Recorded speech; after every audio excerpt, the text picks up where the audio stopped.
नमस्कार, D news में आप सभी तमाम दर्शकों का बहुत बहुत स्वागत है। मैं हूं आपके साथ अनामिका। चलिए आगे बढ़ने से पहले एक नजर डालते हैं उन खबरों पर जो बनी है आज की सुर्खियां।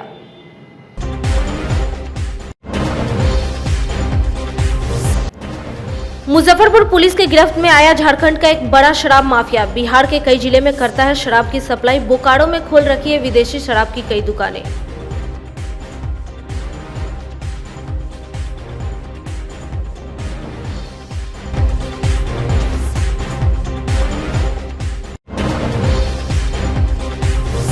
होटल और रेस्टोरेंट में छापा पड़ते संचालकों में हड़कंप। होली के मौके पर फूड एवं सेफ्टी विभाग ने शुरू की कार्रवाई।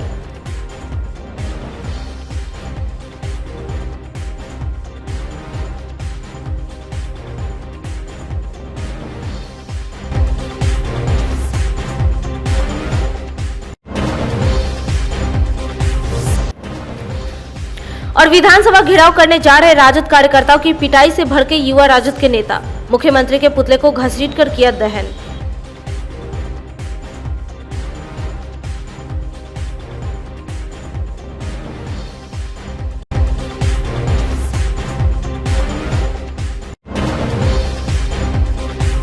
ये थी सुर्खियां और अब खबरें विस्तार से। वैसे तो शराबबंदी के बाद से ही मुजफ्फरपुर में शराब की खेप आने लगी थी। अब तक हजारों लाखों लीटर विदेशी शराब जब्त भी किए गए। दर्जनों कारोबारी और माफिया पकड़े गए। कोई बाहर का बड़ा शराब माफिया नहीं पकड़ा गया, लेकिन बुधवार को पुलिस को इसमें सफलता मिली। बिहार में बड़े पैमाने पर शराब सप्लाई करने वाले झारखंड के एक शराब माफिया को कटरा इलाके से गिरफ्तार कर लिया गया। पकड़े गए राणा प्रताप की बोकारो में 5 शराब की दुकान है। पटना मद्य निषेध विभाग की इसके ऊपर नजर थी। विभाग की सूचना पर जिला पुलिस ने उसे दबोच लिया। एसएसपी जयंतकांत ने बताया कि राणा प्रताप मुजफ्फरपुर सहित कई अन्य जिला में भी शराब सप्लाई करता है। मुजफ्फरपुर पुलिस और पटना मद्य निषेध की टीम के द्वारा एक बड़े शराब माफिया की गिरफ्तारी हुई है, जिसमें जो ये मुजफ्फरपुर और आसपास के जिलों में, पटना में और अन्य जगहों पर लगातार जो है शराब जो है कि माफियाओं को शराब देता था, बेचता था। और उम्मीद है कि इसकी अरेस्टिंग के बाद में इस क्षेत्र में आने वाली शराब के रोकथाम में मदद मिलेगी। Thank you. ऑपरेट कैसे करता था मुजफ्फरपुर? ये सिंडिकेट ऑपरेट करता, जो हम लोगों ने इनसे पूछताछ की है, पूछताछ के दौरान इस बात का पता लगाया है कि जो शराब माफिया था उन लोगों ने इनसे कांटेक्ट किया था। ये बोकारो के एरिया का रहने वाला है, जो और वेस्ट बंगाल के से भी जुड़ा हुआ है। और वहाँ पर से जो लोग भी इससे डिमांड करते थे शराब की, उनको जो है ये शराब बेचा करता था। और ये पर डे जो अभी तक बात आ रही है इनके पास से, ये पर डे लगभग 150 से 200 कार्टन के आसपास में इसका कंजम्पशन था। इसके पास में बोकारो में 5 शॉप्स हैं और जहाँ से ये शराब की सप्लाई करता था। और इसके डिफरेंट एजेंट्स हैं जिसके थ्रू जो है इस जगहों पर शराब बेचा करता था। अभी आगे का और इन्वेस्टिगेशन और पूछताछ बची हुई है, जिसके आधार पर हम लोगों को पता लगता है कि कई और लोगों का मामला का खुलासा होगा। कुछ और आपराधिक इतिहास इसका नहीं, अभी तक के इसका नाम पुलिस इन्वेस्टिगेशन में आया था। अभी तक के हम लोग किसी तरह के क्रिमिनल रिकॉर्ड के बारे में नहीं पता कर पाए हैं। और अब जब इससे आगे के इंट्रोगेशन होगा तभी हम लोग कुछ आगे बरामद हुआ है सर? नहीं, शराब नहीं बरामद हुआ। इस शराब का माफियाओं को शराब बेचा करता था। क्या इसका बैंक अकाउंट से लेन देन का कुछ ऐसा? अब अभी इस मामले में पूछताछ जारी है और उसके बाद में ही हम लोग पूरे तौर पर क्लियर हो पाएंगे कि और आगे क्या इस बात के लिए इससे पूछताछ हो रही है। सर सप्लाई किया कुछ पता चला? वो लिस्ट है हम लोग के पास में। कुछ लोगों के नाम इसने बताए हैं जो कि मुजफ्फरपुर के और आसपास के डिस्ट्रिक्ट्स के भी हैं। उसको हम लोग आगे के इन्वेस्टिगेशन में इस्तेमाल करेंगे। शराब की ही शॉप है या किसी और चीज़ की? ये जो इससे जो पूछताछ हुई है ये शराब के ही शॉप हैं जो इसने वहाँ पर लाइसेंस के तौर पे ले रखे हैं, लेकिन वहाँ के नॉर्म्स को फॉलो नहीं करते हुए ये शराब बेच रहा है, जिसके आधार पर इसकी अरेस्टिंग की गई। होली पर्व को लेकर खाद्य सुरक्षा विभाग चौकन्ना हो गया है। इसी क्रम में विभाग के अधिकारियों ने मुजफ्फरपुर के होटल एवं रेस्टोरेंट में छापेमारी शुरू कर दी है। विभाग की इस कार्रवाई के बाद से व्यवसायियों में हड़कंप मच गया है। जिला खाद्य सुरक्षा अधिकारी सुदामा चौधरी ने बुधवार को मुजफ्फरपुर के कई जगहों पर छापेमारी की। होटल एवं रेस्टोरेंट की जांच की गई। इस दौरान शहर के कई बड़े प्रसिद्ध रेस्टोरेंट का किचन अनहाइजीनिक पाए गए। वहीं टीम ने कई होटलों में प्रयोग में लाए जाने वाले मसाला, तेल एवं पनीर का सैंपल भी इकट्ठा किया। किचन के खराब हालत को देखते हुए जिला फूड सेफ्टी विभाग ने शहर के कई होटलों को शोकोज करते हुए 24 घंटे की मोहलत दी है। सुधार नहीं होने पर संबंधित होटलों के लाइसेंस रद्द करने की बात कही गई है। अभी कावेरी में छापामारी चल रहा है। जिला पदाधिकारी महोदय मुजफ्फरपुर के निर्देशानुसार ये कावेरी रेस्टोरेंट सशस्त्र पुलिस बल दंडाधिकारी के साथ कार्रवाई चल रही है। इनका किचन का इंस्पेक्शन किया गया। किचन पूरी तरह से अनहाइजीनिक स्थिति में है, ड्रेनेज सही नहीं है। अभी फिलहाल इनको किचन को बंद कर दिया जाएगा। इम्प्रूवमेंट नोटिस दिया जाएगा। अब रेस्टोरेंट तो इनका ठीक है, लेकिन किचन सही नहीं है तो रेस्टोरेंट ऑटोमेटिक तो प्रभाव पड़ेगा ना रेस्टोरेंट पे। तो किस स्थिति में देख रहे हैं किचन में जो भी इनका जो स्टोर में रहना चाहिए वो किचन में आइटम रखा हुआ है। जो भी इसका स्टोर रूम रहना चाहिए वहाँ स्टोर कीपर होना चाहिए। क्या सामान ज़रूरत पड़ रहा है। अब मसाला स्पाइसेज है, जो मसाला वहाँ रजिस्टर मेंटेन होना चाहिए, रजिस्टर के हिसाब से आना चाहिए किचन में। और किचन को ही इन्होंने स्टोर बना दिया है। किचन में जी गंदा भी काफ़ी है, अनहाइजीनिक स्थिति में है। और ये सुधार के लिए इनसे का इम्प्रूवमेंट नोटिस दिया जाएगा। शहर का कावेरी अभी फिलहाल इनका लाइसेंस भी कैंसिल कर दिया जाएगा, कैंसिल रहेगा। काफी चर्चित रेस्टोरेंट है, लोग काफी दूर जी हाँ, बहुत चर्चित, कहीं ना कहीं जान बहुत प्रतिष्ठित सम्मानित जो भी हैं यहाँ, चर्चित है इनका रेस्टोरेंट। लोग को विश्वास है और लोग आते हैं, अच्छे सब जो भी हैं खाने पीने का। अभी फेस्टिवल के अवसर पर इनके यहाँ भीड़ बनेगी। इनको सुधार के लिए 1-2 दिन के अंदर में अगर सुधार कर लेता है तो ठीक है, अन्यथा इनका लाइसेंस को कैंसिल कर दे। जी हाँ, सस्पेंड कर दिया जाएगा। लाइसेंस को सस्पेंड अभी रहेगा। अनहाइजीनिक स्थिति है, सुधार के उपरांत ही अपना ये जो भी खाद्य पदार्थों का क्रय विक्रय वो कर सकेंगे। बोछा थाना क्षेत्र के एक गांव में एक नाबालिग लड़की के साथ सामूहिक दुष्कर्म का मामला सामने आया है। जानकारी के अनुसार लड़की शाम करीब 7 बजे शौच करने के लिए घर से निकली, जहां से 2 युवकों ने उसे अगवा कर लिया और 5 घंटे तक बंधक बनाकर दुराचार किया। अचेत अवस्था में लड़की को छोड़कर सभी फरार हो गए। घटना तब सामने आया जब किशोरी को ढूंढते हुए परिवार वाले लीची गाछी पहुंचे। परिजनों की शिकायत पर पुलिस आरोपितों की तलाश शुरू कर दी है। लीची में ले गया तो उसको मुंह बांध दिया। अब मुंह बांध के एगोटे मुंह बांधा, एगोटे ले गया और दोनों मुंह बांध के उसको बलात्कार किया। कौन कौन था? एगो रहा ओकर अति बड़ा बढ़िया ओकर नाम है अमित, ननिया नाम है। अच्छा। एगो के आरो कथी तो नाम है बउआ जाने से भोर पर आ गया। कैसे आप लोग कैसे पता चला? पता चला खोजा, सारा समाज खोजा, हमहूँ सब खोजा, बहुत खोजा। तकरा बाद में उसको डनिया का धरे आता ना तो भाग रही अब तो भाग गया। बच्ची के चिल्लाओ लाई आप बोली ओकर मुँह जत रहे चिल्लाऊ के ना, एगोटे गोदी को उठे एगोटे मुँह जत रहे चिल्ला के मत के ना रहे। बच्ची 14 साल के है। 14 साल। कौन क्लास में पढ़ती है? 6ठा में है। 6ठा क्लास में। कभी बर्तन बेचे जाती थी क्या? घर ही रही, हाँ? बर्तन न बेचे जाते, बर्तन धोते रहते।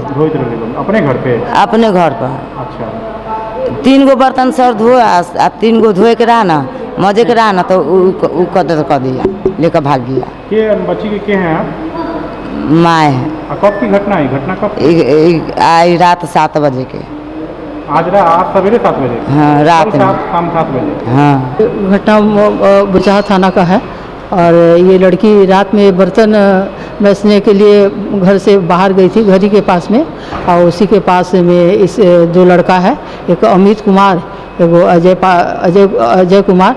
ये दोनों इसको उठा के लीची के पेड़ में, लीची के बगीचा में ले गया और उसके साथ रेप करके फिर दोनों मुंह बंद करके इसको घर के पास पहुंचा दिया। क्या कार्रवाई करना है? तो उसको पकड़ के जेल भेजा जाएगा। पकड़ा गया है? नहीं, अभी तो फरार है। छापामारी चल रही है? हाँ, छापामारी चल। कितने युवक का नाम आया है? 2 हैं। 2? हाँ, 2। दोनों वहीं का रहने वाला है? हाँ, दोनों वहीं के। पड़ोसी है? हाँ, पड़ोसी है। मेडिकल वगैरह करवा रहे हैं? हाँ, मेडिकल हो रहा है, मेडिकल के लिए लेके आए हैं। मंगलवार को विधानसभा घेराव करने जा रहे राजद कार्यकर्ताओं की पिटाई से भड़के युवा राजद के नेताओं ने बुधवार को जुलूस निकालकर मुख्यमंत्री का पुतला फूंका। कार्यकालिक जिला अध्यक्ष नितेश यादव के नेतृत्व में मुख्यमंत्री के पुतले को रस्सी बांधकर घसीटते हुए खुदीराम बोस स्मारक स्थल से लेकर टावर चौक तक घुमाया। इस दौरान चप्पल और जूते से पुतले की पिटाई करते रहे।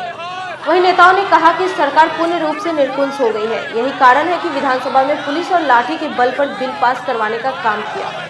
जुलूस में प्रदेश प्रवक्ता विकास गुप्ता, वसीम अहमद मुन्ना सहित काफी संख्या में नेता मौजूद रहे। देखिए, पूरी तरीके से लोकतंत्र का हत्या है। आप देखते होंगे कि जो संवैधानिक रूप से अपनी बातों को रख सकते हैं वो अभी सरकार में नहीं करने दिया जा रहा है। कल तमाम युवा राज्य कार्यकर्ताओं को, हमारे हजारों कार्यकर्ता उसमें घायल है। शांतिपूर्ण हम लोग मार्च कर रहे थे। इसके बाद जितने भी हमारे पार्टी के सदन में विधायक हैं उनको भी अमानवीय व्यवहारों के साथ किया गया, उनको घसीट के बाहर फेंका गया। इन तमाम मुद्दों को लेकर युवा पुतला दहन आज किए हैं और जब तक ये सरकार नहीं जाएगी तब तक हम लोग सड़क से लेकर सदन तक संग्राम करने के लिए तैयार हैं। ये जो लाठी गोली की सरकार है अपने कुकर्म, अपने कृतित्व को छुपाने के लिए हम लोगों को दबाना चाहती है, कुचलना चाहती है। और हम बता देना चाहते हैं नीतीश कुमार को कि हम लोग माननीय लालू यादव के लालूबाजी है, उनको मानने वाले लालूबाजी है। तेजस्वी जी के आदर्शों पे चलने वाले और कारी शोएब जी के नेतृत्व में चलने वाले युवा राज्य के सच्चे सिपाही है। उनकी लाठी गोली और पत्थर से हम लोग डरने वाले नहीं है। काली करतूत की काली सरकार छात्र, नौजवान, युवा, महिला, शोषित और सभी पीड़ित को अपने हक और अधिकार जब मांगता है तो ये सरकार सिर्फ और सिर्फ लाठियां बरसाती है। इसी को लेकर के युवा राष्ट्रीय जनता दल ने सड़क पर आंदोलन करने का काम किया है। और जिस तरीके से भारत के इतिहास में पहली बार सदन के अंदर माननीय विधायक और महिला विधायक के साथ जिस तरीके से दुर्व्यवहार किया गया है, उसके साथ मारपीट किया गया है, इसको लेकर के राष्ट्रीय जनता दल के साथ साथ युवा वर्ग भी ने ये कमर कस लिया है। ये नीतीश कुमार की सरकार, ये हिजड़ों की सरकार हो चुकी है। इसलिए कि हमारे माननीय विधायक महिलाओं तक को जो है इसने नहीं छोड़ने का कार्य किया। इसलिए हम लोग जब तक जो है ये नीतीश सरकार, जब इनको अपना लग रहा है कि हमारी जो है काले करतूतों का पर्दाफाश हो जाएगा, इसलिए हमारी महिलाओं तक को जो है इसने जो है अपने प्रशासन के माध्यम से पिटवाने का कार्य किया। आज हम लोगों ने इस टावर चौक पर महिलाओं के माध्यम से चप्पल जूता से नीतीश कुमार का स्वागत किए। विधानसभा में विधायकों की बर्बर पिटाई और सशस्त्र पुलिस बल को जबरन पास कराने के खिलाफ भाकपा माले ने बुधवार को धिक्कार दिवस मनाते हुए पूरे शहर में मार्च निकाला। बर्बर पिटाई की कड़ी निंदा करते हुए इंसाफ मंच के राज्य अध्यक्ष सूरज कुमार सिंह ने इसे लोकतंत्र के इतिहास में एक काला दिन बताया।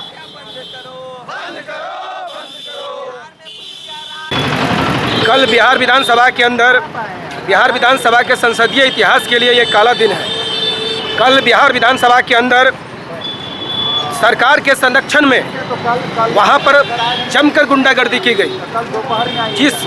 जिन विधायकों को बिहार की जनता ने वोट देकर अपना रहनुमा चुना है, जिस विधायक से बिहार की जनता ये चाहती है कि उनके जो सवाल हैं उन सवालों को विधायक बिहार विधानसभा के अंदर रखें, वो विधायक जब बिहार विधानसभा के अंदर उन सवालों को जब रखने के लिए जाते हैं तो कल जिस तरीके की घटना घटी, पहली बार बिहार विधानसभा के अंदर पुलिस को बुलाया गया, रैफ को बुलाया गया और वहाँ पर सिविल बिना किसी ड्रेस में वहाँ पर गुंडों को बुलाया गया और उन गुंडों को बुलाकर बिहार के विपक्ष के विधायकों को बुरी तरीके से पीटा गया। यहाँ महिला विधायकों को घसीट के उनके कपड़े को खींचते हुए बिहार विधानसभा के पोर्टिको से बाहर फेंकने का काम हुआ है। मैं कहना चाहता हूँ नीतीश जी से कि नीतीश जी, आपकी जो गुस्साहट है उस गुस्सा को हम लोग समझते हैं। आप कृपा पर चीफ मिनिस्टर बने हुए हैं, आप भाजपा के मेहरबानियों पर चीफ मिनिस्टर बने हुए हैं, तो आप अपने गुस्सा भाजपा वाले पर उतारिए। आप बहुत सारे चीज़ों को जानते हैं, जैसे रामसूरज जी पे आरोप लग रहा है कि बहुत बड़े शराब के कारोबारी हैं। नीतीश जी उनको हटा नहीं पा रहे हैं क्योंकि बीजेपी के लोग उनको हटाने नहीं दे रहे हैं। जानते हैं नीतीश जी कि शराब का कारोबारी ये मंत्री है, लेकिन वो हटा नहीं पा रहे हैं।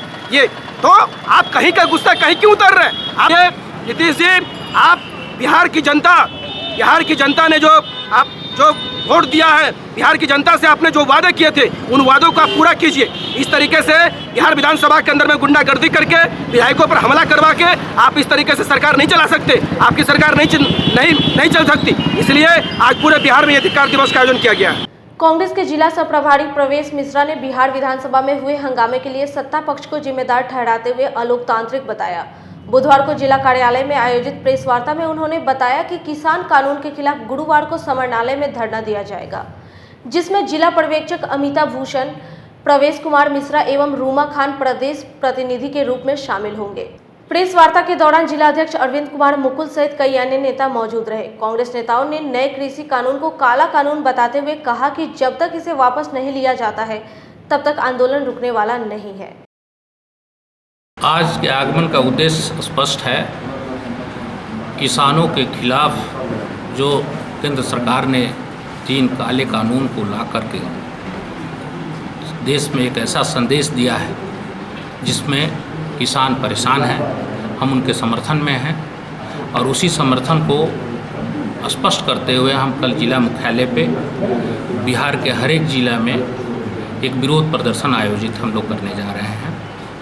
उसी के समीक्षा बैठक है आज हमारा, तैयारी के लिए हम उसकी चर्चा करेंगे और कल हम जितने भी ब्लॉक अध्यक्ष हैं और तमाम जो कांग्रेसी हैं वो जिला मुख्यालय पर उपस्थित रहेंगे और विरोध प्रदर्शन होगा। उस बारे में क्या कहेंगे? पटना में लोकतांत्रिक तरीक़ा से कोई भी विरोध प्रदर्शन ये लोकतंत्र का हिस्सा है। लोकतंत्र को मजबूत करने के लिए विरोध प्रदर्शन, विरोधी दल का होना, विरोधी दल का कहना, विरोधी दल का कोई सवाल उठाना ये जरूरी है।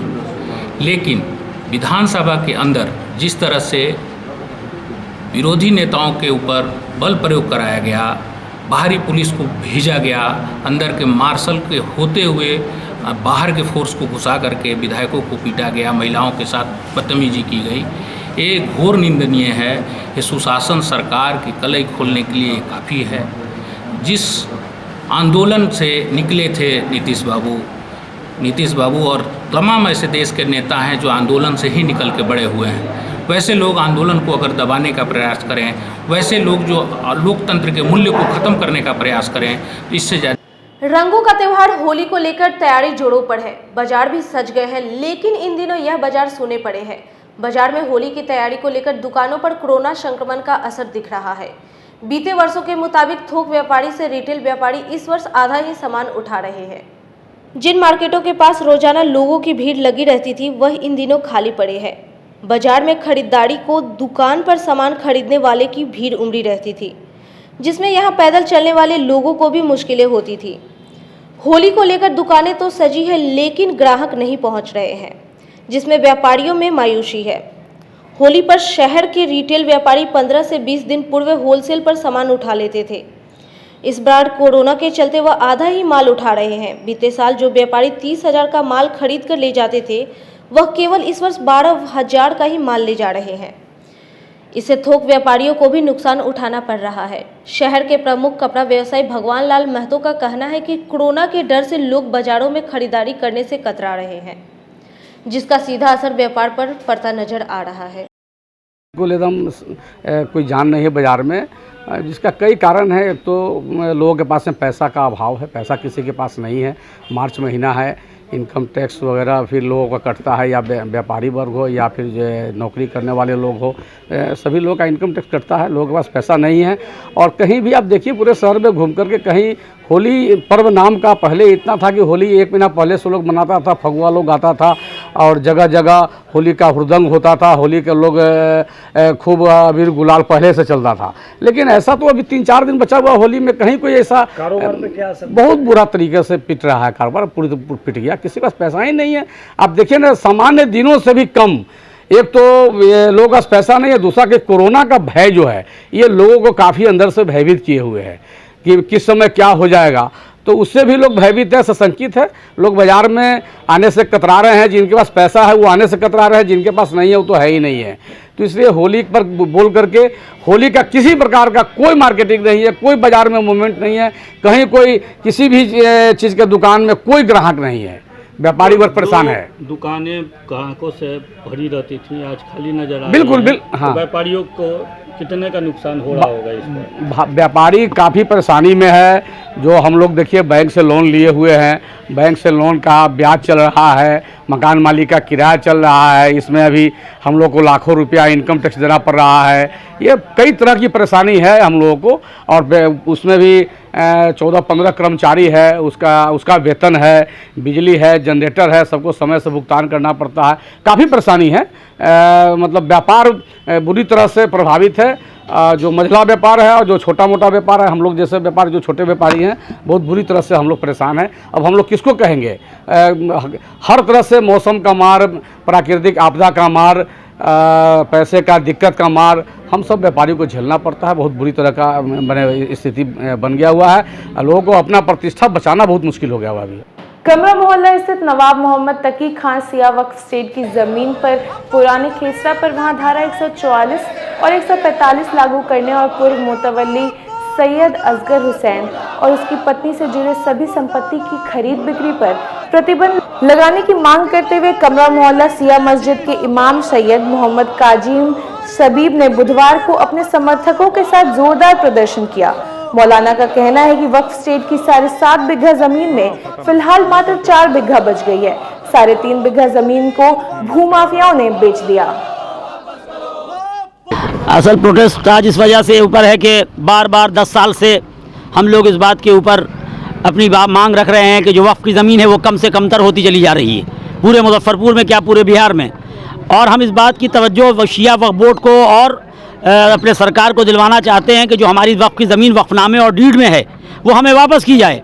लेकिन अभी तक किसी ने कोई कान नहीं धरा है। भूमाफिया के लोग, भूमाफिया आते हैं, इशू को डाइवर्ट करते हैं, दूसरी तरफ ले जाने की कोशिश करते हैं, दूसरे तरफ इसको जो है वो ले जाते हैं। हम लोग आज इसलिए बैठे हैं कि पहले मरहले में कम से कम मुजफ्फरपुर के लेवल पे जितनी वक्फ की ज़मीन है शिया वक्फ बोर्ड की, उसकी घेराबंदी कराई जाए, सरकार घेराबंदी करे। जो ज़मीन लोगों ने अपने नाम पे सर्वे करा ली या बेच दी है, मुतवल्ली के लोग या आम लोगों ने, उसे जो है वो वापस किया जाए ताकि ये ज़मीन धर्म के लिए और कमज़ोर जनता के लिए इस्तेमाल की जाए। जैसे आज जो हम यहाँ जमा हैं, मोहम्मद तकी खान वक्फ स्टेट की ये ज़मीन है। शहर में इसकी ज़मीन 7.5 बीघा, वैसे देहात में तो 3,000 बीघा है, 4,000 बीघा है। उसका क्या हिसाब है वो बाद में होगा। लेकिन यहाँ पे जो 7.5 बीघा ज़मीन है, 3.5 बीघा बच गई है और 4 बीघा का कोई हिसाब किताब नहीं है। बार बार हम कहते रहे कि ज़मीन जो है वो वापस की जाए, वक्फ के काम में आए, लेकिन आज तक किसी ने कान नहीं धरा। यहाँ तक कि ADM की रिपोर्ट आ गई कि 4 बीघा ज़मीन वक्फ की गायब है। लेकिन 4 बीघा जो ज़मीन वक्फ की गायब है वो वापस कौन करेगा? जनता अपना वक्त दे के, आवाम अपना वक्त दे के, लोग काम छोड़ के गरीब गुरबा जमा हैं। और वक्फ बोर्ड के बड़े बड़े अधिकारी लाल बत्ती गाड़ी लेके वक्फ बोर्ड का पैसा लेके AC में बैठे हुए हैं। जिनका काम था बचाना, वो तो बैठे हुए हवा खा रहे हैं। ये जनता अपना काम छोड़ के मजदूरी करने वाले लोग अल्लाह के नाम पे, इमाम हुसैन के नाम पे जमा हुए हैं। लोगों के आंख में पानी नहीं है, शर्म नहीं है कि जिनका काम है वो तो सैलरी लेके घर में बैठा है। ये गरीब जनता अपने हक के लिए लड़ रही है, मजहब के लिए लड़ रही है, इमाम हुसैन के लिए लड़ रही है। गणतंत्र दिवस के मौके पर गायघाट के दहिला उत्क्रमित माध्यमिक विद्यालय में आयोजित समारोह के दौरान राष्ट्रगान में शामिल न होकर फोन पर बात करते रहने के आरोप लगाते हुए बुचहा के घरबारा निवासी चंद्रकिशोर पारासर ने स्कूल के प्रधान अध्यापक पर बुधवार को CJM कोर्ट में मुकदमा दायर किया है। चंद्रकिशोर पारासर ने कहा कि इस संबंध में जिले के आला अधिकारियों से लिखित शिकायत की गई थी, लेकिन कोई कार्रवाई नहीं होने पर कोर्ट में मुकदमा किया गया। मुदई का कहना है कि स्कूल के हेडमास्टर नजरे आलम ने साजिश के तहत राष्ट्रध्वज का अपमान किया। मुजफ्फरपुर जिला के गायघाट प्रखंड के दहिला पंचायत दहिला ग्राम में जो हाई स्कूल है उसके हेडमास्टर ने श्री नजरे आलम हैं, जिन्होंने 26 जनवरी को गणतंत्र दिवस समारोह में वो शामिल थे, परंतु उन्होंने तिरंगे को सलामी नहीं दिया उत्सव के समय। न तो राष्ट्रगान गाया, न ही महात्मा गांधी की जय और भारत माता की जय बोला। उनके विरुद्ध में मैंने जिला अधिकारी और जिला शिक्षा पदाधिकारी को एक प्रतिवेदन दिया था और उस पर कार्रवाई भी हुई और उसमें प्रखंड शिक्षा पदाधिकारी जो गायघाट हैं उन्होंने हमारे आरोप को सत्यापित किया है, परंतु कतिपय कारणों से किसी दबाव में आकर जिला शिक्षा पदाधिकारी उनको पनिश नहीं कर रहे हैं, उनके खिलाफ कोई निर्णय नहीं ले रहे हैं। आज उसी विषय को लेकर मैंने माननीय मुख्य न्यायिक दंडाधिकारी के न्यायालय में नजरे आलम के खिलाफ में मैंने एक परिवाद पत्र तिरंगे के अपमान का दायर किया है, जिसको माननीय न्यायालय ने स्वीकृति दे दी है और इसकी अगली सुनवाई 5 अप्रैल को होगी। ये भादवी की धारा 124A एवं 2 राष्ट्रीय गौरव अपमान निवारण अधिनियम के तहत ये मुकदमा लाया गया है। अभियुक्त के द्वारा सोची समझी हुई साजिश के तहत राष्ट्रीय ध्वज का अपमान किया गया। देश की एकता अखंडता को खतरा में डालने तथा देश में दंगा भड़काने के उद्देश्य से उनके द्वारा झंडे का सम्मान नहीं किया गया। झंडोत्तोलन के दौरान ये सावधान की मुद्रा में खड़ा नहीं हुए, यहाँ तक कि अन्य लोगों के द्वारा झंडोत्तोलन किया जा रहा था और ये बजाबता मोबाइल पर बात करते हुए नजर आ रहे हैं, जिसकी वीडियो क्लिपिंग भी हम लोगों के पास, मुद्दई के पास उपलब्ध है। अलावे जब कहा गया इनसे, इसकी शिकायत की गई तो मुद्दई के साथ अभद्र और आपत्तिजनक व्यवहार किए, धमकी दिए कि तुमसे जो बनता है मेरा बिगाड़ लो। चमकी बुखार को लेकर बुधवार को समाहरणालय सभागार में जिलाधिकारी प्रणव कुमार की अध्यक्षता में जिला स्तरीय कोर कमेटी की बैठक की गई। बैठक में जिलाधिकारी के द्वारा विभिन्न कोषांगों के द्वारा चमकी बुखार को लेकर किए जा रहे कार्यों की समीक्षा की गई। साथ ही वरीय पदाधिकारियों को गोद लिए गए गाँव में जाकर जन जागरूकता अभियान की समीक्षा करने का निर्देश भी दिया गया। एईएस और चमकी बुखार को लेकर के बैठक हुई है जिलाधिकारी की अध्यक्षता में, जिसमें कि विभिन्न कोषांगों के द्वारा चमकी बुखार पर प्रभावी नियंत्रण को लेकर के क्या क्या कार्य किए जा रहे हैं, उन सारे कार्यों की समीक्षा की गई और सख्त निर्देश दिए गए हैं। इसमें हेल्थ विभाग के विभिन्न पदाधिकारियों को विशेष करके फटकार लगाई गई और नाराजगी प्रकट की गई जिलाधिकारी के द्वारा कि अपनी कार्यशैली में सुधार लाएं, वर्क कल्चर में सुधार लाएं, अन्यथा कार्रवाई के लिए तैयार रहें। जिलाधिकारी के काफ़ी सख्त दिखे और विभिन्न वरीय पदाधिकारियों के साथ साथ सभी पदाधिकारियों पर उन्होंने नाराजगी प्रकट करते हुए उन्होंने कहा कि एक व्यवस्थित कार्य योजना के तहत कार्य करें ताकि इस बीमारी पर को कंट्रोल किया जा सके। बुधवार को समाहरणालय सभागार में विश्व यक्ष्मा दिवस पर कार्यशाला का आयोजन किया गया। कार्यशाला में यक्ष्मा बीमारी के उन्मूलन को लेकर चर्चा की गई। साथ ही यक्ष्मा बीमारी से ठीक होने वाले मरीजों को चैंपियन का दर्जा दिया गया। यक्ष्मा उन्मूलन के लिए साल 2025 तक के लक्ष्य का निर्धारण भी किया गया।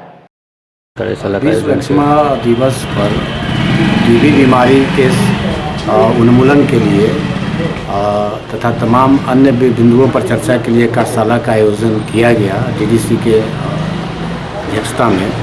इसमें जो टीबी चैंपियन जो लोग रहे हैं, जिसे ठीक होकर के नई जिंदगी जी रहे हैं, वो साथ ही साथ एनसीसी के लोग तथा अन्य स्टेक होल्डर के साथ जिला स्तरीय पदाधिकारियों की उपस्थिति थी, जिसमें टीबी बीमारी जो है उसके उन्मूलन के लिए विचार विमर्श किया गया और उसके लिए कार्य योजना बनाई गई और उसके क्रियान्वयन को लेकर के सख्त निर्देश भी दिए गए हैं। यही विश्व यक्ष्मा दिवस पर ये कार्यशाला का आयोजन हुआ।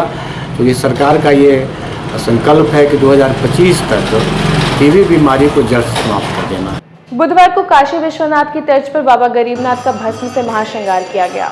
बाबा गरीबनाथ मंदिर के प्रधान पुजारी विनय पाठक ने बताया कि एकादशी के दिन बाबा गरीबनाथ का महाश्रृंगार विभिन्न प्रकार के अबीर एवं भस्म से महाश्रृंगार किया गया। साथ ही मंदिर के पुजारियों के द्वारा फगुआ भी गाया गया। उन्होंने बताया कि विगत कई वर्षों से बाबा भोलेनाथ के साथ भस्म से होली खेली जाती रही है, जो पिछले वर्ष कोरोना वायरस के कारण नहीं हो पाया था। इस वर्ष कोरोना गाइडलाइंस का पालन करते हुए मंदिर के पुजारियों के द्वारा बाबा के साथ विभिन्न रंगों के अबीर और भस्म के साथ होली खेली गई। आज रंग भरी एकादशी है और पिछले साल कुछ कम हुआ था, लेकिन ये परंपरा रही है बाबा गरीबनाथ दरबार में और बाबा विश्वनाथ के दरबार में। ये रंग भरी एकादशी के दिन महादेव से लोग रंग खेलते हैं, अबीर चढ़ाते हैं, उसका श्रृंगार पूजा होता है। इसलिए आज बाबा का श्रृंगार विभिन्न प्रकार के अबीर से किया गया है, भस्म से किया गया है। साथ में बाबा के दरबार में फगुआ भी गाया गया है और महाआरती भी की गई है। साथ में उसके बाद जो होली का जो प्रसाद होता है पुआ का वितरण भी प्रसाद के रूप में किया गया है। बालाजी परिवार के द्वारा कोरोना के कारण सरकार के गाइडलाइंस के अनुसार किसी तरह का होली मिलन कार्यक्रम नहीं करते हुए बालाजी प्रांगण में होली मिलन भजन संध्या कार्यक्रम का आयोजन किया गया, जिसमें मोहल्ले के लोगों ने बढ़ चढ़कर भाग लिया। इस अवसर पर सर्वप्रथम बाबा का पूजा श्रृंगार किया गया, उसके बाद महाआरती कर प्रसाद वितरण किया गया। साथ ही भजन संध्या का आयोजन किया गया, जिसमें भजन गायिका शांति देवी के द्वारा एक से बढ़कर एक भजन प्रस्तुत किए गए।